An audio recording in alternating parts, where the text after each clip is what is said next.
En Côte d'Ivoire, la distribution des journaux ne couvre que 40% du territoire. Et vu les arriérés de paiement d'indemnités publicitaires et de recettes par leur maison d'édition et de distribution, le groupement des éditeurs de presse annonce une journée morte dès lundi prochain.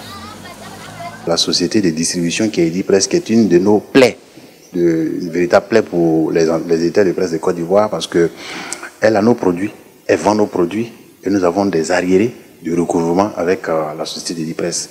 Nous avons des quotidiens, ce ne sont pas des mensuels, ce sont des produits que nous mettons à disposition d'Edipresse tous les jours. Mais nous avons des arriérés de 3, 4, 5 mois, ce n'est pas normal.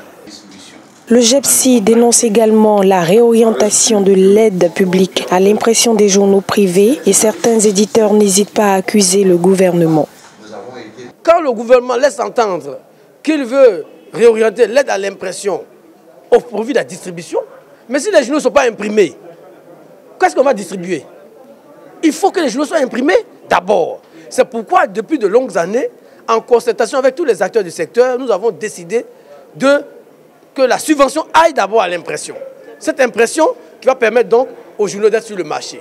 En décidant de faire autre chose, le gouvernement veut en vérité réduire le nombre des journaux en Côte d'Ivoire. En 2017, le montant décaissé par le Fonds de soutien et de développement de la presse à l'endroit des entreprises de presse et organisations professionnelles était d'1 milliard de francs CFA. Une rencontre est prévue ce vendredi entre le ministre de la Communication et des Médias, Sidi Timoko Touré, et le GEPSI pour essayer d'éviter cette grève des journaux.